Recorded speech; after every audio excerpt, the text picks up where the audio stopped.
प्यारे दोस्तों, हजरत इब्राहीम अलैहिस्सलाम वो पैगंबर थे जिनसे अल्लाह ताला ने बहुत बड़ी बड़ी कुर्बानियां ली। नमरूद ने उन्हें आग में जलाने की कोशिश की, मगर अल्लाह ने उन्हें सलामत उस आग से बाहर निकाल लिया।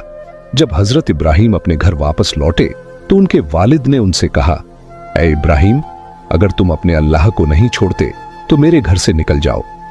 हजरत इब्राहीम अलैहिस्सलाम ने बिना किसी शिकवा के अपना घर छोड़ दिया और मिस्र की जानिब रवाना हो गए। जब मिस्र के बादशाह को यकीन हो गया कि इब्राहीम अल्लाह के नबी हैं, तो उसने अपनी बेटी हजरत हाजरा का निकाह इब्राहीम से कर दिया। इसके बाद हजरत इब्राहीम अपनी बीवी हाजरा को लेकर फिलिस्तीन चले गए और वहीं रहने लगे। हजरत इब्राहीम की कोई औलाद नहीं थी, ये वो दिन रात अल्लाह से दुआ करते रहते, ऐ मेरे रब, मुझे एक नेक और फरमाबरदार बेटा अता फरमा। सालों गुजरते गए लेकिन बेटा नहीं हुआ। उम्र भी ढलती चली गई, मगर दिल में उम्मीद बाकी रही। 84 साल की उम्र में भी वो अल्लाह से यही इल्तिजा करते रहे, ऐ अल्लाह, मैं तेरी रहमत से मायूस नहीं हूं, मुझे एक बेटा अता कर जो बुढ़ापे में मेरा सहारा बने। आखिरकार अल्लाह ने उनकी दुआ कबूल फरमा ली। 84 साल की उम्र में हजरत इब्राहीम को एक प्यारा सा बेटा अता हुआ। उन्होंने उसका नाम इस्माइल रखा। आप अंदाजा लगाइए, एक बाप जिसने 84 साल की उम्र में बेटा पाया हो, उसकी मोहब्बत उस बेटे से कितनी होगी।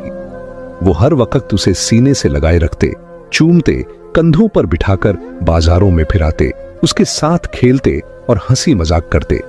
अभी बेटे की पैदाइश को एक हफ्ता भी नहीं गुजरा था कि हजरत जिब्राइल अलैहिस्सलाम इब्राहीम के पास आए और कहा, ऐ अल्लाह के नबी, अल्लाह का हुक्म है कि आप अपनी बीवी और बच्चे को खुद से जुदा कर दें। यह सुनकर हजरत इब्राहीम का दिल कांप गया। बोले, ऐ जिब्राइल, मैं अपनी बीवी और बच्चे को कहां छोड़ूं?